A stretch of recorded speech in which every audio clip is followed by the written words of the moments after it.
Okay. Good morning, everybody, and good afternoon. And is it afternoon or evening in Germany? So welcome to our 9th Global Speakers Series presentation.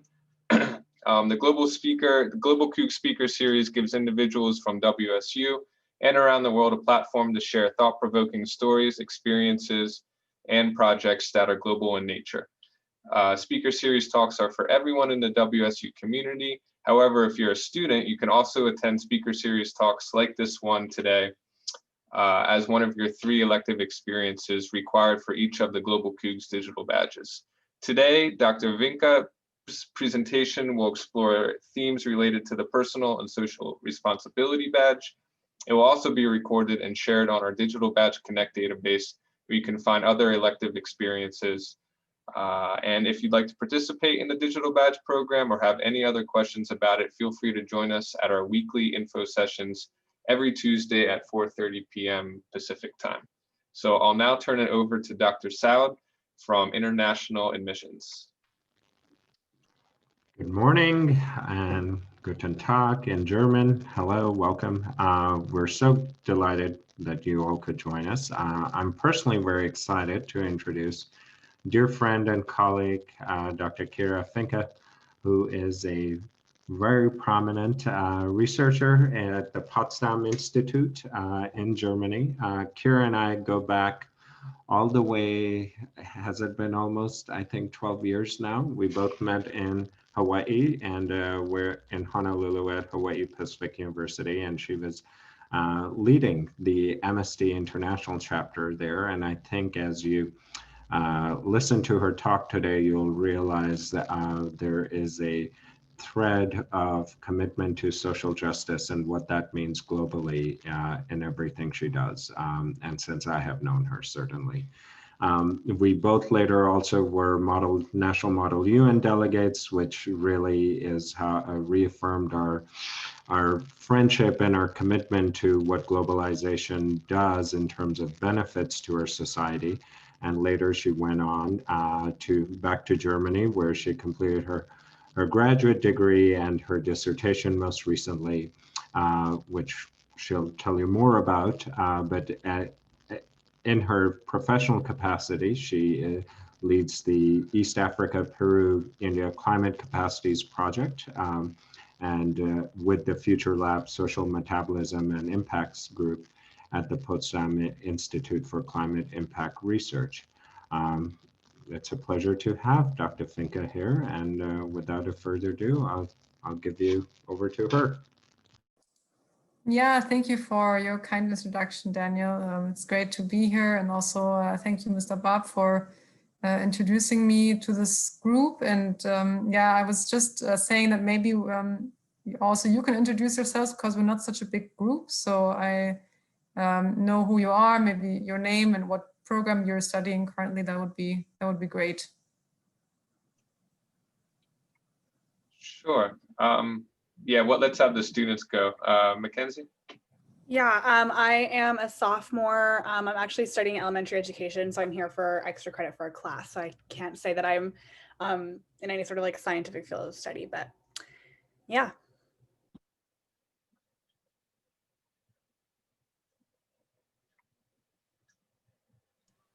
I guess I can go. I'm Kara. I'm faculty in the School of the Environment. Actually, Mackenzie is one of my students. I also teach a course. I teach an intro environmental science course, and I teach a course in science policy of climate change. So this is a very important topic, and I'm glad to see more of my students here. So thank you. I can go next. I'm Caden. I'm a sophomore. I'm studying criminal justice, and I am also one of Dr. Whitman's students.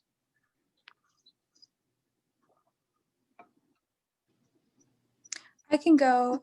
My name is Faith Jordan. I am also a sophomore, and I am currently studying business management with an innovation and change track. I'm also one of Dr. Whitman's students.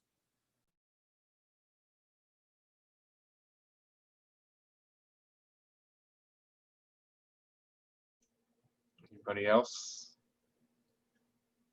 I can introduce myself. Hello, everyone. I'm Tiffany. I'm one of the Global Learning Advisors in the Global Learning Office with Jake. I am an advisor for the College of Business and the College of Education. So Faith and Mackenzie, if you ever want to study abroad, just let me know. And I'm excited to be here and learn more about the global climate impact and all that fun stuff. So thanks for being here, Dr. Vinke.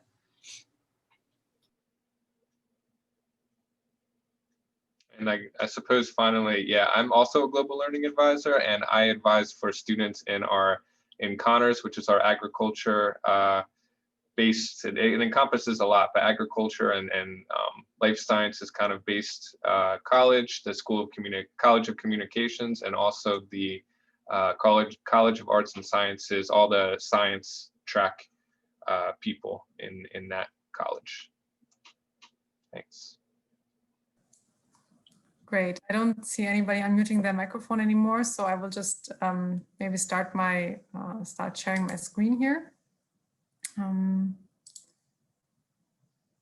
right, bear with me for a second.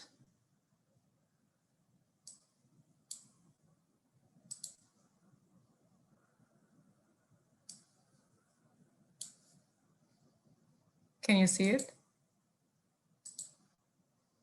Yeah. Yes. Okay, great. Yeah, thanks for the introduction, and I'm happy to speak to you. And also thank you, Dr. Whitman, for advertising it in your class, apparently. So we have a diverse audience, that's great. And yeah, as Daniel already introduced, I studied with him and of course many others at Hawaii Pacific University for my bachelor's degree, then back in Germany for my master's, but I also had the opportunity to go abroad beyond that. So I studied 1 semester in Madrid during my master studies, 1 semester in Japan while in Hawaii, and 1 semester in India towards the end of my master studies as a kind of research semester. So yeah, from my own experience studying abroad, I can highly recommend it to other students. It really yeah, gives you an opportunity to think about the world from a different angle. So yeah, I really encourage you to take the leap of faith and maybe use this time where we cannot travel to think about how to realize such a dream in the future. So yeah, I'm happy to answer any questions about that too. So let me jump to my topical presentation, because I work at the Potsdam Institute now for about 7 years. Many of you may not know what this institute does. We are, for German context, quite large research cluster that solely focuses on climate impacts. So we have about 350 scientists working in Potsdam on this. And I'm one of the few social scientists working at the institute. Most of us are natural scientists. There are some economists, there's mathematicians, and a few people who are from the social sciences. So my focus of my research is on climate change impacts on human migration and human security in a broader sense. And I will yeah, give you a little bit of introduction how we look at climate change, how we try to yeah, conceptualize it, and also what the human dimensions are of climate change, and yeah, what the responsibilities of different social groups are that come with it. First of all, before we go to the present, I want to take you back 100,000 years in the past. What you see here is a reconstruction of temperature from ice cores over the last 100,000 years. And this is about the time, about half the time, roughly, or a third of the time that Homo sapiens, so our species, have been on Earth. So quite a long time period. And you see here, Earth is moving through different temperature stages. And you can see here a change, a very significant change in temperatures around 70,000 years before today. And this was the time when the Toba volcano erupted and caused strong disturbances in the climate system.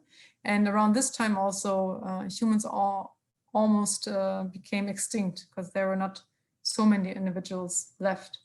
So even back then, we were threatened by changes in the climate.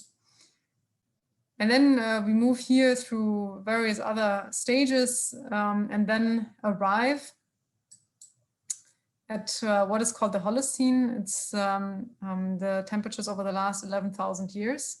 And as you can see, this is a period of great climatic stability.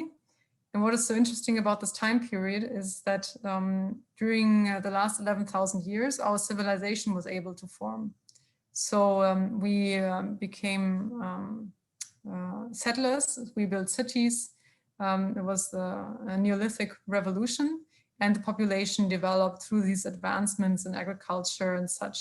So before that, all the things that kind of mark our understanding of what is human civilization did not exist. So it really came with this ability to do agriculture, ability to form permanent settlements.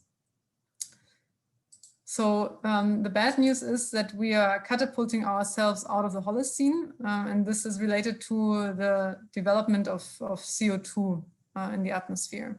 What you see here is now the Holocene timeline, so roughly 10,000 years here. And then you can see here not the temperature, but the concentration of CO2.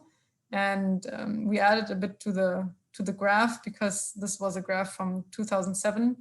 And as you see here, the graph ends at the edge of the of the image here, and we have gone since much beyond that. So the CO2 concentration measured in parts per million has risen since then. And this change of CO2 concentration in the atmosphere is accompanied by a change in the global mean temperature. And so we see here also one of the first global temperature reconstructions of the last 11,000 years. And you can see this abnormal spike at the end, meaning that temperatures are rising. And this is a process that has accelerated greatly in the past decades.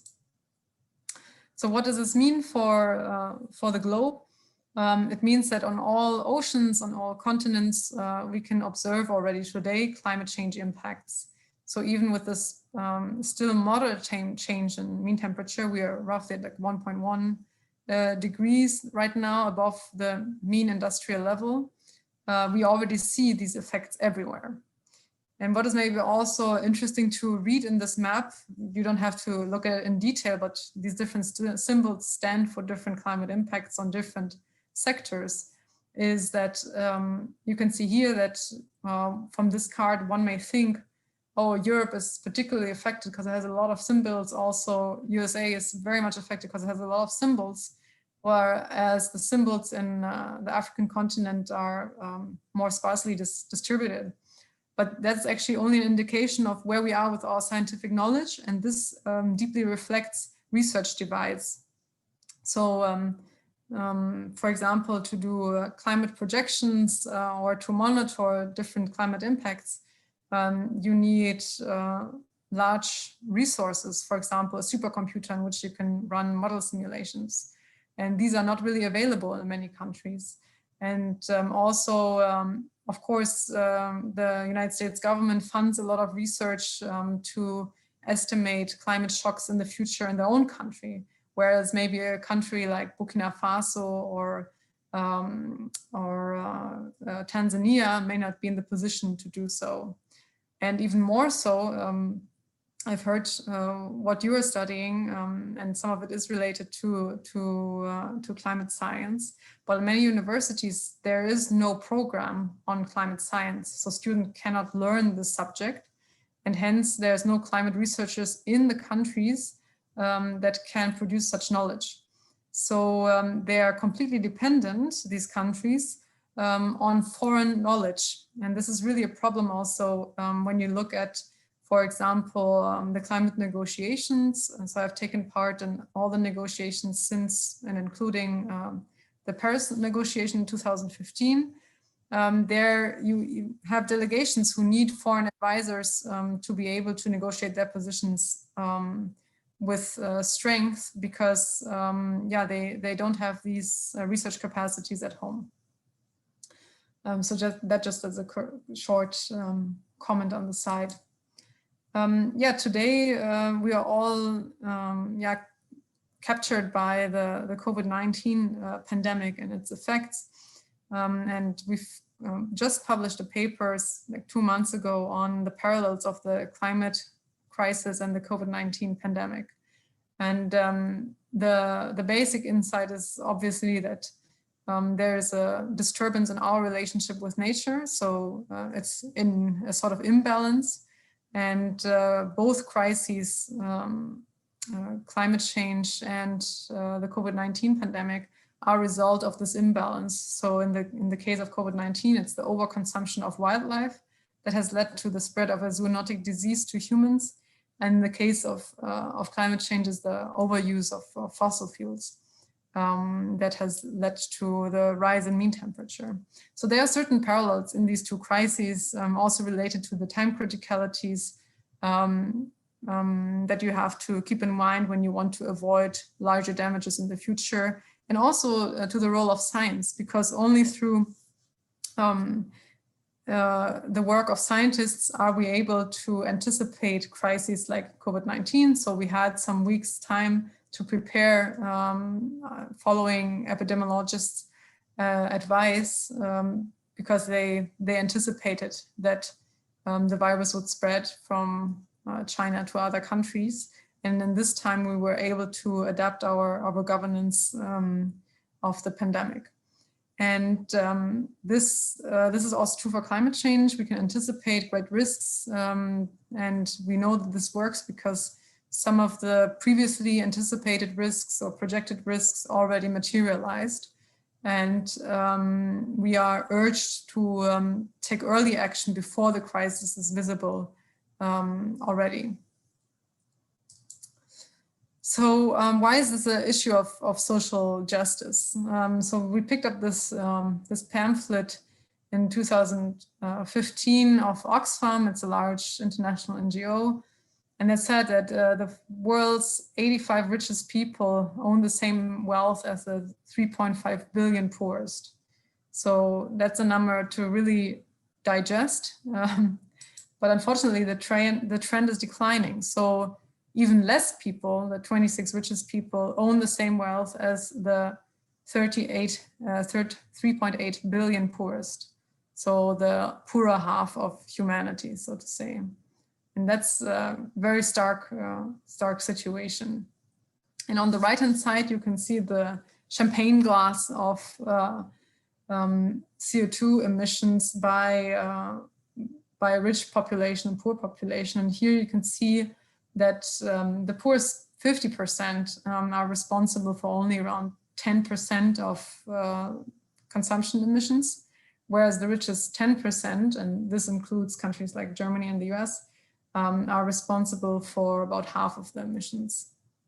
So when we want to address the climate crisis, we have to address the consumption patterns of the richest countries and of the richest group in those countries, or globally, obviously also in many other developing countries. There's also elites who have similar kind of lifestyles and consumption patterns as we have in Germany or the US.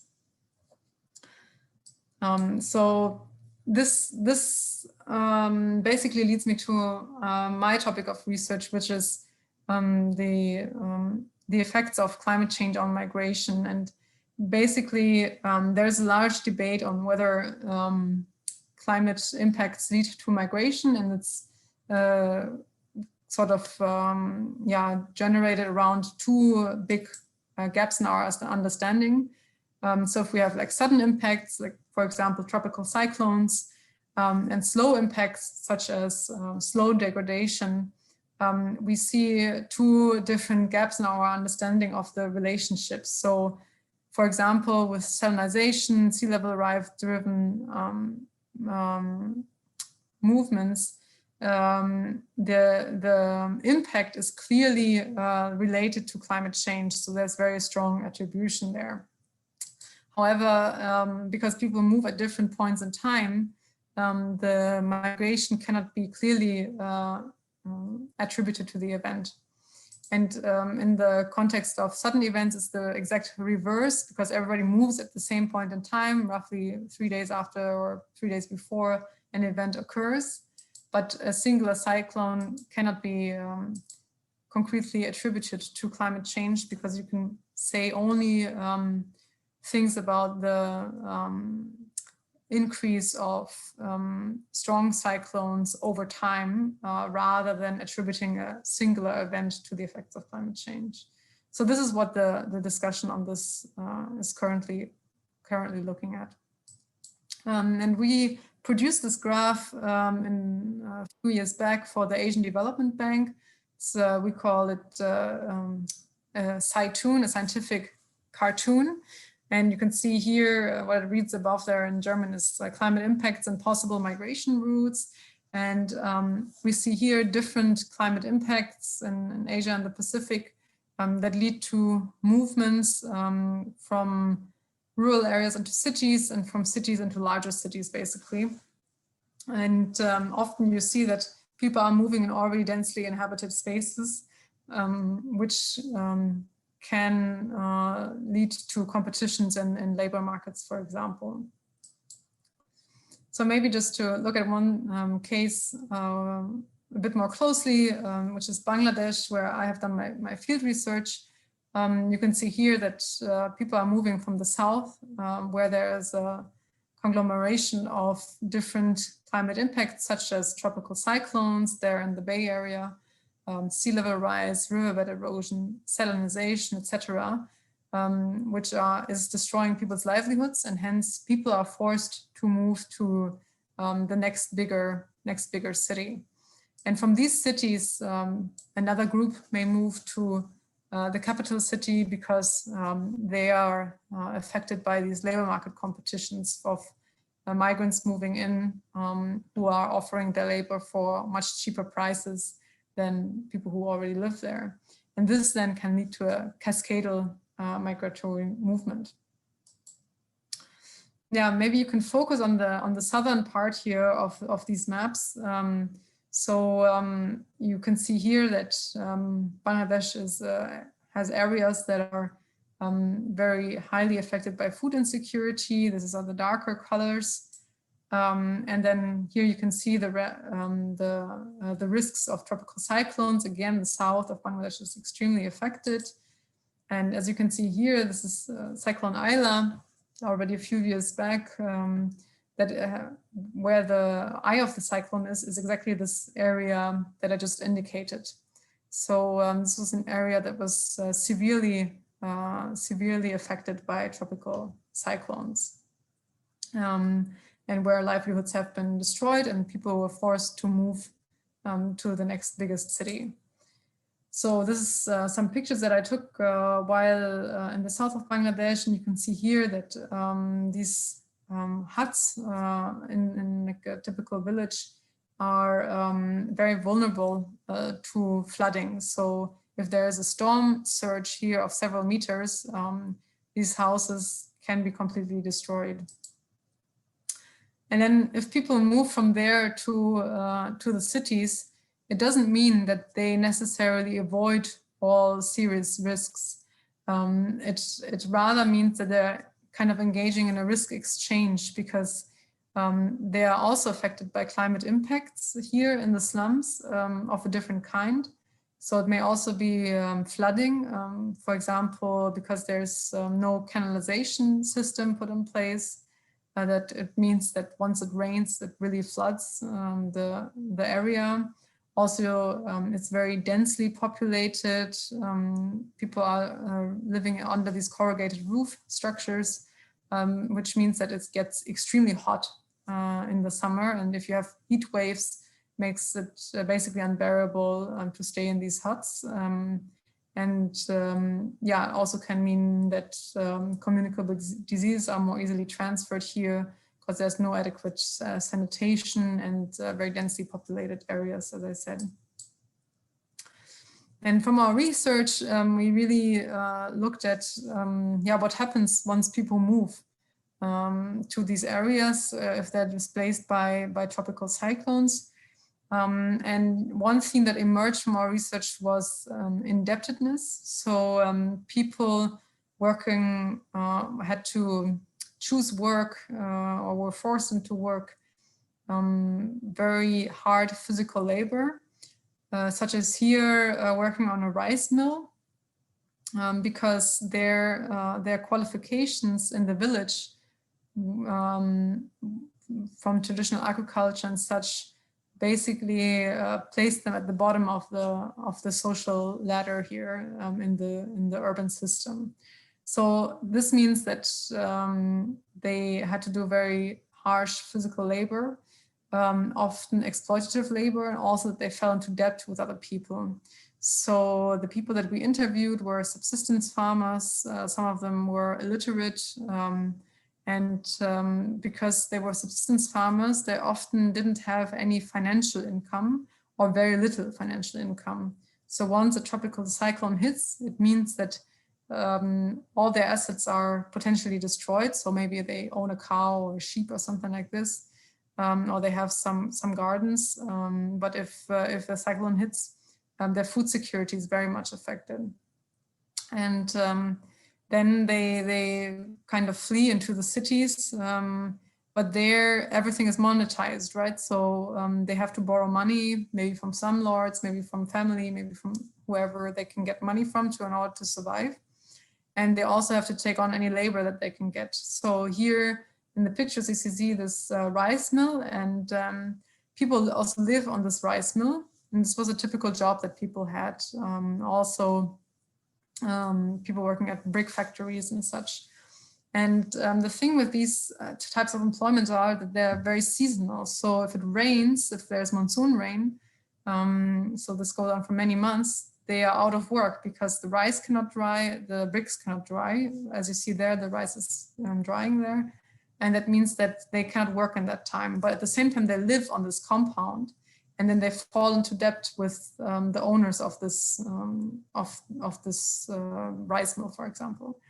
And this indebtedness bonds them to the place. And this woman that we interviewed there in the picture, she told us that the rice mill owner had taken her ID card.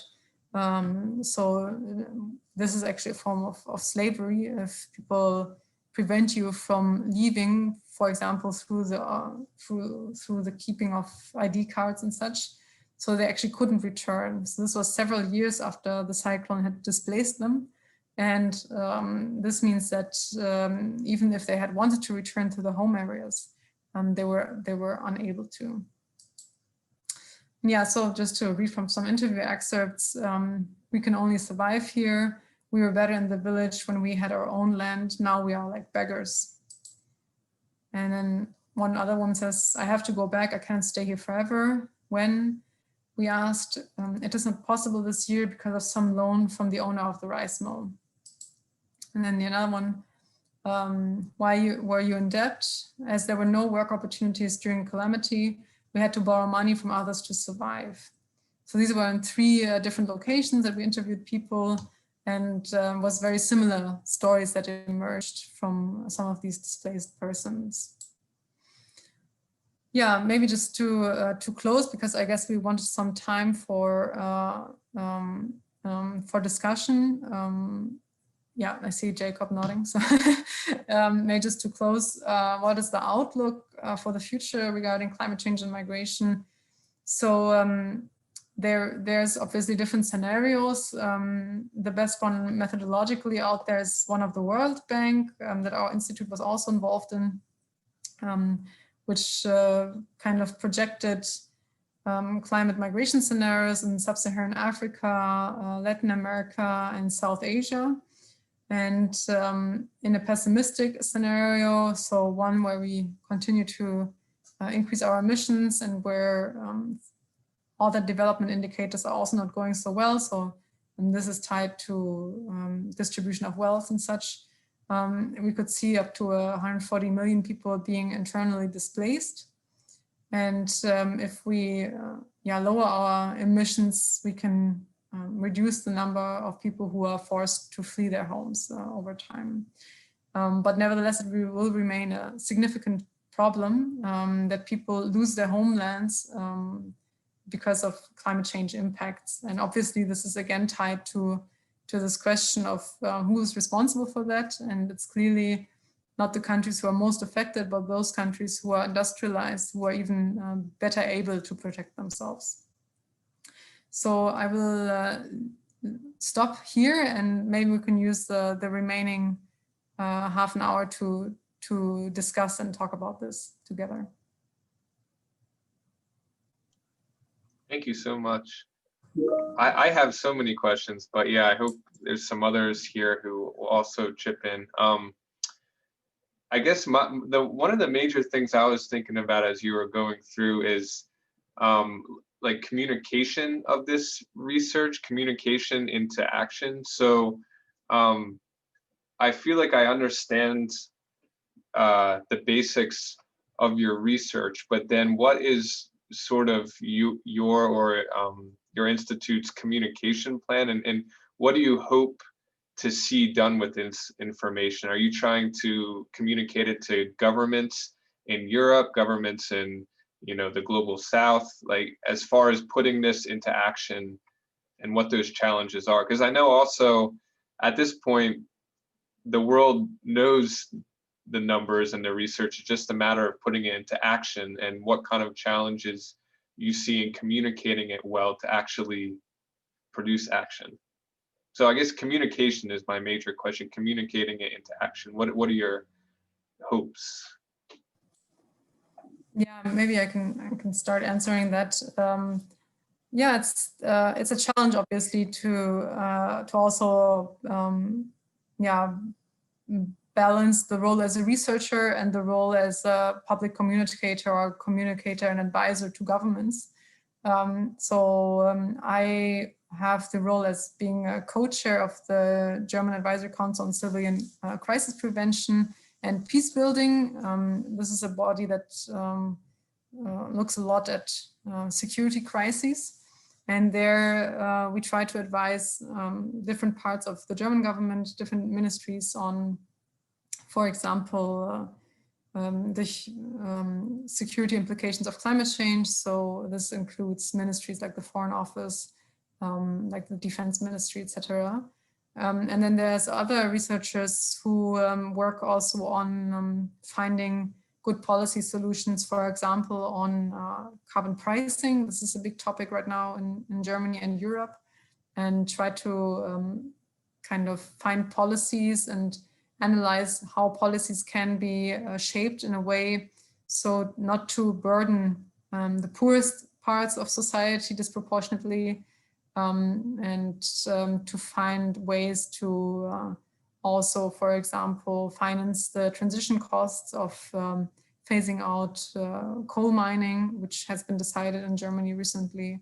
So these are things that are built upon scientific advice here. And it's a variety of issues that scientists can get involved in advising or having a public opinion about. But of course, the role as a scientist is also to publish their research in scientific journals and get it out in this community as well. A question I have is, since a lot of these climate displacements are happening in countries that aren't even on our continent, what would you say is like the most effective thing as like Americans that we can be doing to aid this problem? Yeah, I mean, there's I guess several things. So one is really this individual action. So what we see now in the Corona crisis is that it really matters what individuals do. So if you meet people, if you go to a party or whatever, it does change the course of a complex crisis.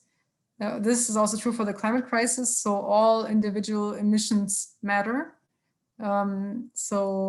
Reducing your own carbon footprint in terms of reducing meat consumption, flying less, not using a car,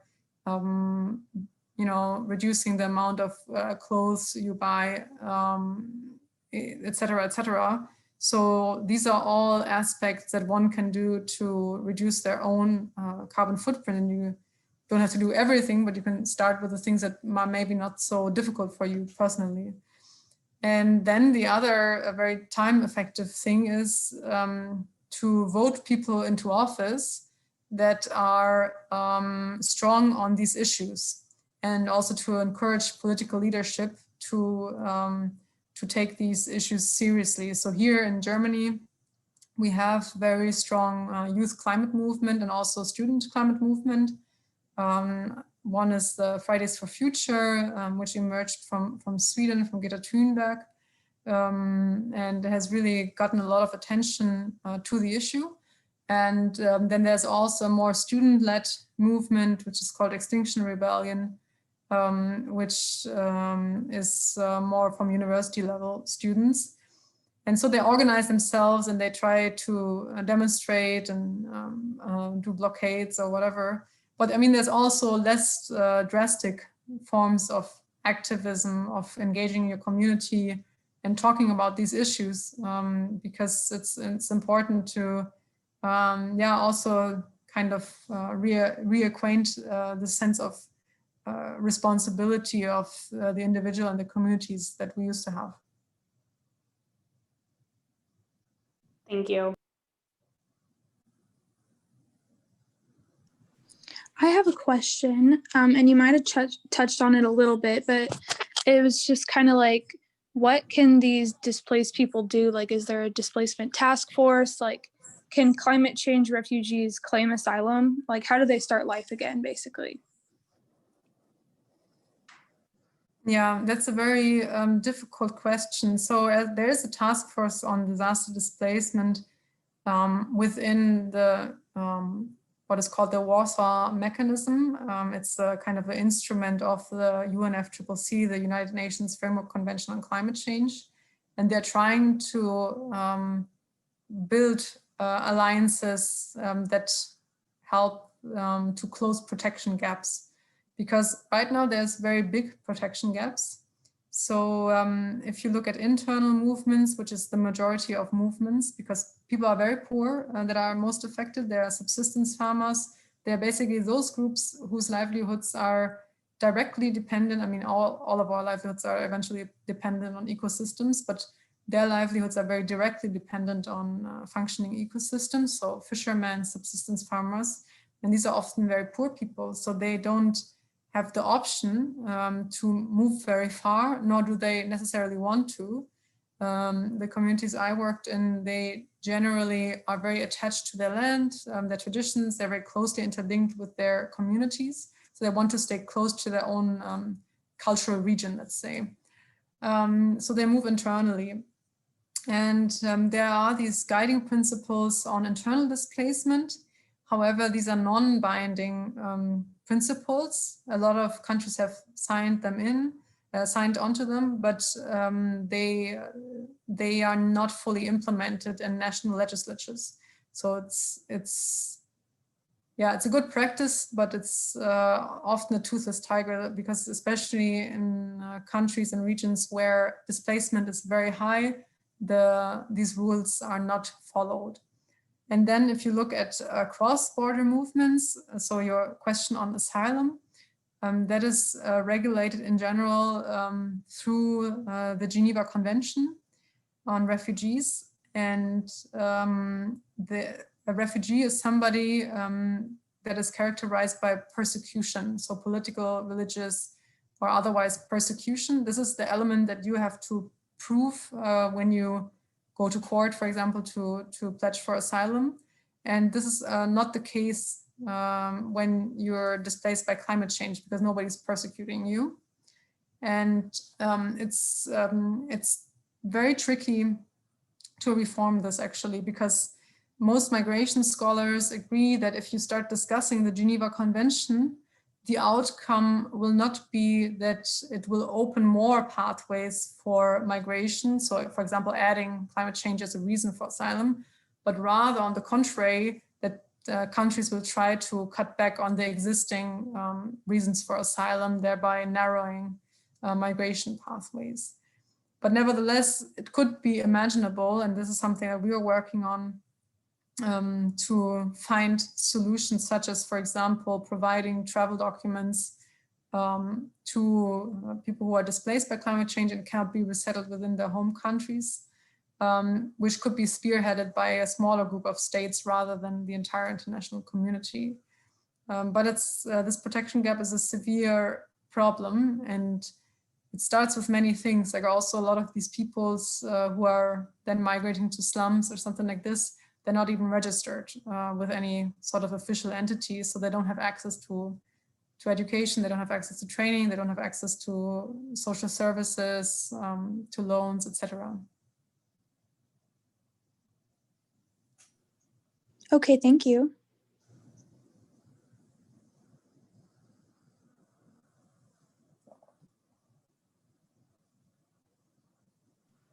I'm curious what it's like going to these communities and doing this research and trying to stay in this researcher role while seeing these really horrific things happening to these people, these communities.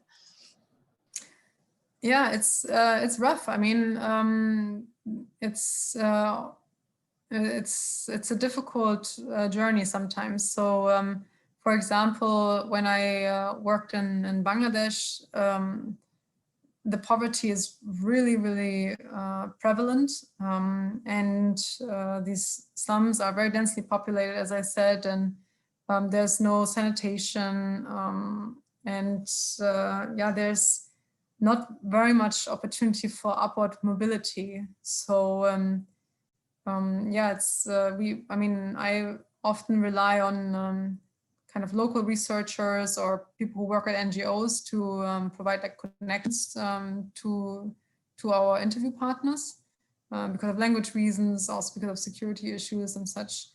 Yeah, but it's yeah, it always brings to mind the question of what our lifestyle does to these people, right? So, I mean, I've talked to people whose children died in extreme tropical cyclones, and also for example, in Burkina Faso, a lot of people were forced into seasonal migration from Burkina Faso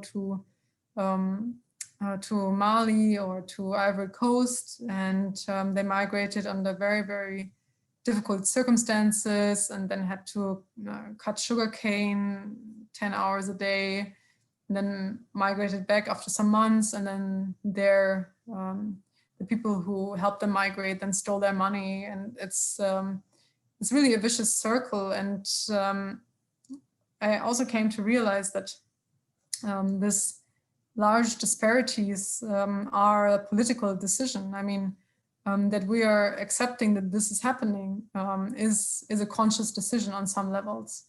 That wealth is concentrated in the hands of a few, as I showed you earlier, like 26 people owning as much as 3.8 billion people. That doesn't happen just randomly. That's not a random distribution. So it is a societal and political choice that generations are making. Did you find it challenging to get individuals to speak with you if they were afraid of maybe, you talked about the one person who had said that they had taken their ID card. Are they concerned about talking to someone about their experience, or was there fear over that? Yeah, so maybe just to explain how we work with people is that so I always go with somebody who's from the community or from the country at least, and then they make the introduction and explain what our research is about, and then we ask them if they want to participate in general, and if they have a general interest, then we use what is called like an informed consent form. That's like normal scientific practice with human subjects, where participants are informed about the objectives of the research. They are informed about what you will do with the results, how the data will be stored, what you will do with this, if it will be anonymized, etc. And they're also informed that they can at any point say they don't want to answer a question, or they don't want to continue the interview. And that, for example, you ask for permission to kind of video, not video record, but like a voice record it and such. So, and if they agree, then they either sign or we voice record their answer. And then we start the interview. So if people are uncomfortable, we don't push them to participate. So for example, like my colleague just was in Burkina Faso last year, and she couldn't go where I went because that was already too dangerous to go now too, because the security situation in Burkina Faso deteriorated significantly. So she just went to Ouagadougou, and there she spoke with people who were imprisoned. And there's one ethnic group that is disproportionately imprisoned, and they're very afraid to speak up. So she was also very careful in approaching people and did not record names and such. And so there's different degrees of anonymization and such that you can do to protect your participants. So as you saw, like I just put down the interview number. So I pseudonymize all my interviews and also the location. And sometimes I do like age or name, unless that identifies the people, because there's no reason to use their names in such interviews. It's different if you interview like a policymaker. So if you would interview like a US politician or something, because if I give them an informed consent form and they sign that and they know that it will not be anonymized, they know what they're kind of getting into, right? So they know which information they're sharing and such. So if I have an expert interview, one is more likely to share the name also of that expert to make it clear which organization they're from and such.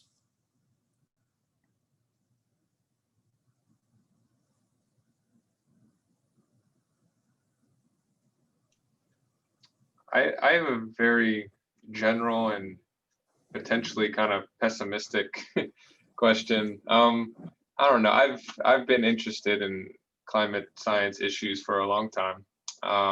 And I always go back and forth between being optimistic about the globe overcoming this challenge and very pessimistic about it and that it'll never happen. And I don't know, I guess, you know, like COVID is a great example where you could argue that there is widespread cooperation. Like, you know, yeah, climate change and COVID both require widespread cooperation to try to overcome it. And we haven't overcome COVID, but at least, you know, I've been surprised that most of the world has viewed COVID through the same general lens, okay, that this is a scientific lens and we're taking these same precautions all around the world. And there's been general cooperation, but yeah, I don't know, in regards with climate change, just kind of at a very focused out perspective, just are you feeling generally optimistic that the world can eventually or quickly cooperate and make significant change in the adequate kind of time? Yeah, I mean, I think it's entirely possible. I mean, the world has changed for the worse very rapidly, which also means it can change for the better very rapidly.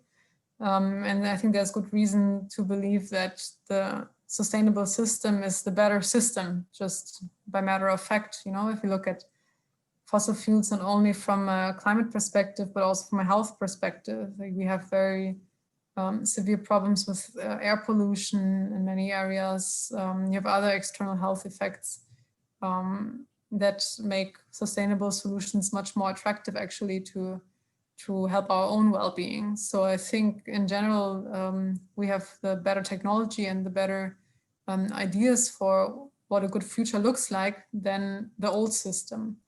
So I think that makes me optimistic.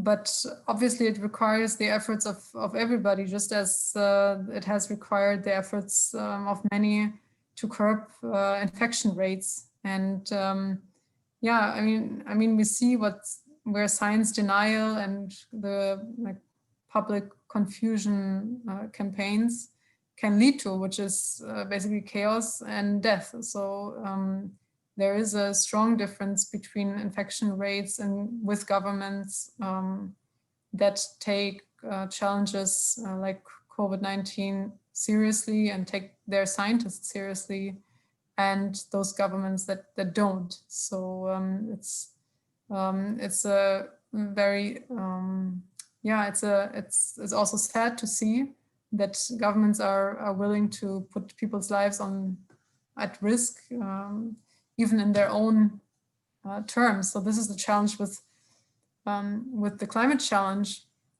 The effects materialize because of the inertia of the Earth system only later on. So this means that our actions can determine the future of generations to come. And I really mean that. I mean, the effects can be irreversible. The destruction of certain ecosystems are permanent, and these ecosystems won't exist for future generations anymore. And also we can start processes which then enter into kind of a positive feedback loop, which then means that they cannot be stopped later on. And the problem with that is that the governments that are now in place will not be held accountable for the consequences because they will not be in office anymore. So this is one reason why we haven't acted on climate change as strongly as governments have tried to mitigate the COVID-19 crisis. But in general, I think we have the better people on our side. So I'm optimistic that we will succeed.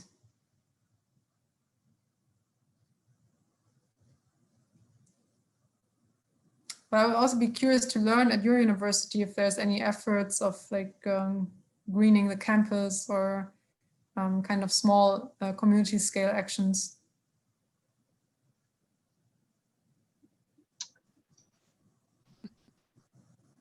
One thing that I've noticed being a student at WSU is, like, I wouldn't necessarily say there's a lot of like big changes that necessarily like the school is improvising. I mean, granted, there are, like, don't get me wrong, the school is taking care of us, but I would say that there is like a good amount of kind of just logic going through the students' heads to where like they're not only listening to like the little recommendations by the school, but they're also like taking those into account for like, I don't know, just for instance, like there's no school advisors walking around Greek row 24/7, but yet the students are smart enough to know like this isn't the best thing to do. This isn't the right thing to do, you know? So sorry, I know that I'm kind of saying this confusing, but yeah, I just feel like the school is, as students, like we are respecting each other as a community, and regardless of the school being here, like Pullman is a community. Like we all want our community to prevail. So I think that's definitely kind of like the first thought process that goes through people's minds. Yeah, that's very interesting and encouraging to hear. Yeah, I think that the university community of students is really community minded in a lot of ways. And there are a lot of efforts to improve things like recycling. And there's a group that's in the student version of the United Nations group on climate change. There's some efforts to, there's a whole program on providing funding for students to do green projects on campus. So there are a lot of little initiatives here and there. So there's definitely a lot of things going on, whether it's a large concerted effort. I think it's all sort of local scale, small things, of course, but like often forward movement is. Yeah, but it really, really does add up in the end. Yeah, just for some context. Yeah, I've been at WSU for a year now, but just in my short time, yeah, Pullman, which is the town where we're at, is very, it's a small town in rural Washington state. So I think, yeah, it's great, even by definition, because we're in a very rural area, but we're a pretty large community. There's a lot of community-minded focus. Yeah. And Yeah, Dr. Whitman has been around for much longer than I have, so she's at the center of it all. All right, so yeah, it looks like we're 1 minute to 11 here in Washington. Do we have any final questions from the audience? So yeah, with that being said, Dr. Vinke, thank you so very much for taking your time. I I really appreciate having people who are outside of the WSU community volunteer their time to try to bring some of these ideas that maybe don't get touched on in everyday coursework to really kind of expand people's thinking about critical issues. So thank you so very much. Yeah, thank you so Yeah. much. This talk was really great. Yeah. Thank you so much. Great. Yeah, great to connect with you. And yeah, I mean, it's the one advantage of the endless Zoom meetings that maybe otherwise we wouldn't have met. So it's great to connect this way. Yeah. So I'll record, well, I've recorded it and I'll let you know when it's up. But yeah, I think I've also kind of have some kernels of climate action and different initiatives to kind of employ on campus. So yeah, maybe you'll hear from me as well in the future, just kind of to bounce some ideas off. We'll see. One interest of mine is trying to green the study abroad to try to make sure that, you know, flying across the world is obviously very carbon heavy. So trying to figure out programs and ways to solve that. Yeah. Great. Yeah, it sounds really interesting. Yeah. All right. Thank you very much. And yeah, I'll follow up with you in a bit. So thank you so very much. Thank Bye, you. everybody. Have a great day, everybody. Bye. Thank you. Bye.